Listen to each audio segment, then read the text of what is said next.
काफी दिनों से सुर्खियों में रहे एक देश एक चुनाव विधेयक को फिलहाल लोकसभा में पेश कर दिया गया। वोटिंग भी हो गई, दोबारा वोटिंग हो गई। कानून मंत्री अर्जुन राम मेघवाल ने विधेयक को सदन में पेश किया था। सदन में चर्चा के बीच विपक्षी दल जिसमें कांग्रेस, समाजवादी पार्टी, तृणमूल कांग्रेस जैसे बड़े दलों ने इसका विरोध किया। AIMIM ने भी इसका जमकर विरोध किया। इससे पहले केंद्रीय मंत्रिमंडल ने एक देश एक चुनाव विधेयक को मंजूरी दी थी। प्रधानमंत्री नरेंद्र मोदी ने सबसे पहले 2019 में 73वें स्वतंत्रता दिवस के मौके पर एक देश एक चुनाव के अपने विचार को आगे बढ़ाया था। अगर आपको याद होगा तो उन्होंने कहा था कि देश के एकीकरण की प्रक्रिया हमेशा चलती रहनी चाहिए। 2024 में स्वतंत्रता दिवस के मौके पर प्रधानमंत्री ने एक देश एक चुनाव का आह्वान किया था। आखिर क्या है एक देश एक चुनाव का प्रस्ताव और पहले कब ये मुद्दा उठा है? क्या पहले भी एक साथ देश में चुनाव हुए हैं? इस पर चुनाव आयोग क्या कहता है? एक साथ अभी तक चुनाव क्यों नहीं हुआ? कोविंद समिति की सिफारिशें क्या कहती हैं? ये सारे सवाल एक देश एक चुनाव से जुड़े हुए हैं, इसलिए इनके बारे में विस्तार से जानना जरूरी है। आपको बता दें कि इस प्रस्ताव का उद्देश्य पूरे देश में लोकसभा और विधानसभाओं के लिए एक साथ चुनाव कराना है, इसलिए इसे एक देश एक चुनाव कहा जा रहा है। फिलहाल लोकसभा और विधानसभाओं के चुनाव अलग अलग होते हैं, या तो 5 साल का कार्यकाल पूरा होने के बाद या फिर सरकार भंग होने के बाद। इसकी व्यवस्था भारतीय संविधान में की गई है। अलग अलग राज्यों की विधानसभा का कार्यकाल अलग अलग समय पर पूरा होता है, उसी के हिसाब से उस राज्य में विधानसभा के चुनाव होते हैं। हालांकि कुछ राज्य ऐसे भी हैं जहां विधानसभा और लोकसभा चुनाव एक साथ होते हैं। इनमें अरुणाचल प्रदेश, आंध्र प्रदेश, ओडिशा और सिक्किम जैसे राज्य शामिल हैं। वहीं राजस्थान, मध्य प्रदेश, तेलंगाना, छत्तीसगढ़ और मिजोरम जैसे ऐसे राज्य हैं जिनके चुनाव लोकसभा चुनाव से ठीक पहले हुए थे और लोकसभा चुनाव खत्म होने के 6 महीने के भीतर ही हरियाणा में, जम्मू कश्मीर में, महाराष्ट्र में और झारखंड में चुनाव हुए। प्रधानमंत्री नरेंद्र मोदी लंबे समय से एक देश एक चुनाव के समर्थक रहे। प्रधानमंत्री ने 2019 में, जैसा कि हमने शुरुआत में भी कहा, स्वतंत्रता दिवस के मौके पर अपने भाषण में, अपने संबोधन में यह मुद्दा उठाया था। तब से अब तक कई मौके आए जब बीजेपी की ओर से एक देश एक चुनाव की बात कही जाती रही। दरअसल एक देश एक चुनाव की बहस 2018 में विधि आयोग के एक मसौदे रिपोर्ट के बाद शुरू हुई थी। उस रिपोर्ट में आर्थिक वजहों को गिनाया गया था। आयोग का यह भी कहना था कि 2014 में लोकसभा चुनावों का खर्च और उसके बाद हुए विधानसभा चुनावों का खर्च लगभग बराबर रहा। साथ साथ चुनाव होने पर 50-50 के अनुपात में वो बंट जाएगा, इस तरीके की बात भी आयोग की तरफ से कही गई थी। यानी 50:50, 50:50।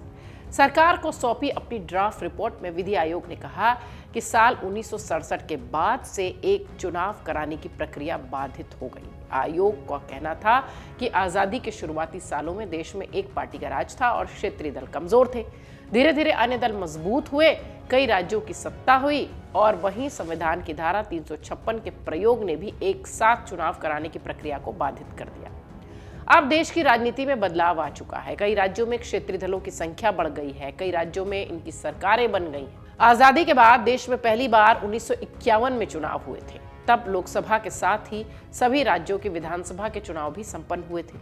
इसके बाद 1957, 1962, 1967 ये सब वो साल थे जब एक साथ लोकसभा और राज्य विधानसभाओं के लिए चुनाव कराए गए थे।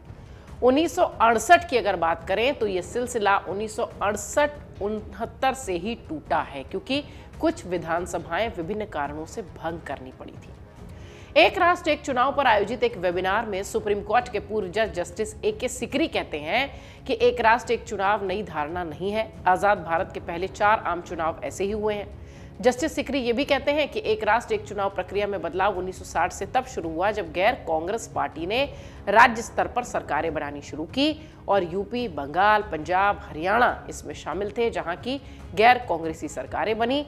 इसके बाद 1969 में कांग्रेस को बंटवारा और 1971 के बाद मध्यावधि चुनाव देखने पड़े। इसके बाद विधानसभा चुनावों की तारीखें कभी भी आम चुनाव के साथ नहीं दिखाई पड़ी।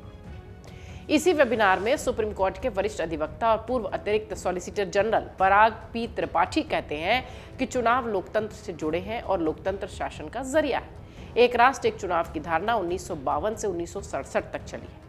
राज्य की संप्रभुता और पहचान अलग अलग चुनाव से मजबूत हुई है। देश के अर्ध और सहकारी संघवाद के लिए ये एक बेहतर ऑप्शन है। राज्यसभा के पूर्व महासचिव दीपक शर्मा ने एक बातचीत में कहा कि एक राष्ट्र एक चुनाव के बारे में एक प्रक्रिया करनी होगी जिसमें संविधान संशोधन और राज्यों का अनुमोदन भी शामिल है। संसद में पहले इस विधेयक को पारित कराना होगा। एक अड़चन इसे बताई गई। इसे लागू करने से पहले विधानसभाओं को भंग करना होगा।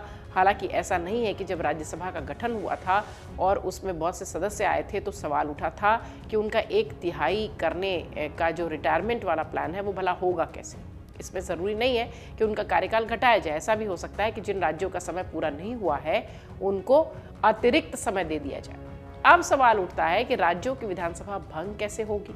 इसके 2 जवाब हैं। पहला ये कि केंद्र राष्ट्रपति के जरिए राज्य में अनुच्छेद 356 लगा दे, और दूसरा ये कि खुद संबंधित राज्यों की सरकारें ऐसा करने के लिए खुद से सामने आए। चुनाव आयोग ने कई बार ये भी कहा कि वो एक साथ लोकसभा और विधानसभा चुनावों को करा सकता है। मुख्य चुनाव आयुक्त यानी सीईसी राजीव कुमार कहते हैं कि एक ही समय में संसदीय और राज्य विधानसभा चुनाव कराने का विषय चुनाव आयोग के दायरे में नहीं आता है। उन्होंने कहा कि इसमें निश्चित रूप से बहुत सारे रसद, बहुत सारे व्यवधान, बहुत सारी बाधाएं हैं, लेकिन ये कुछ ऐसा है कि जो विधायिकाओं को करना होगा।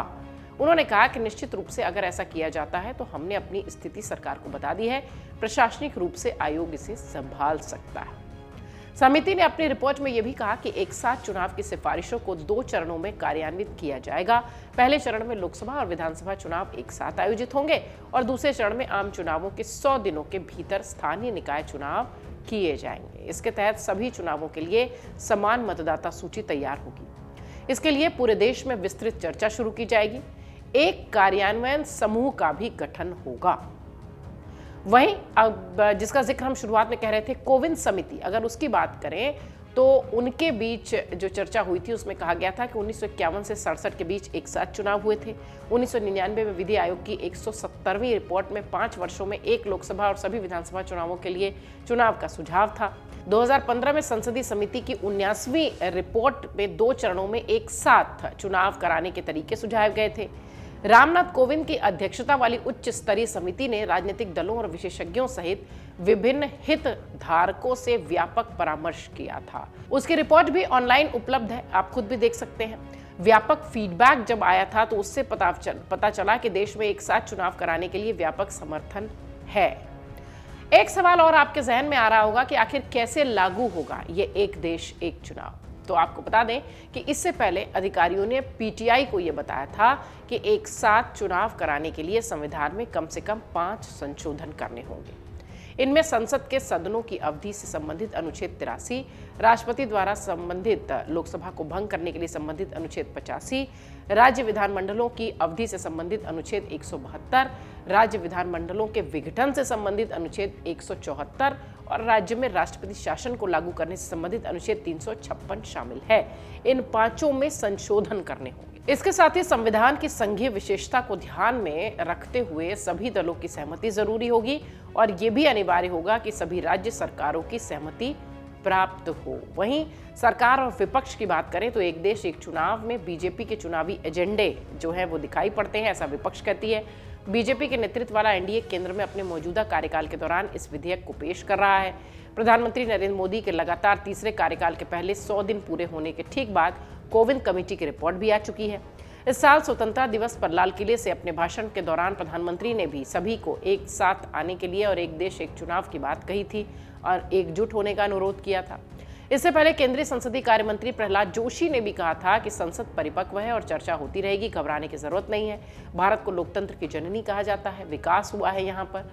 वहीं विपक्षी कांग्रेस ने एक राष्ट्र एक चुनाव के प्रस्ताव का पुरजोर विरोध किया है। कांग्रेस के अध्यक्ष मल्लिकार्जुन खड़गे कहते हैं कि लोकतंत्र में एक राष्ट्र एक चुनाव काम नहीं कर सकता और कांग्रेस इसके साथ बिल्कुल नहीं। खड़गे का यह भी तर्क है कि अगर हम चाहते हैं कि हमारा लोकतंत्र जीवित रहे तो हमें जब भी आवश्यकता हो चुनाव कराने की जरूरत है।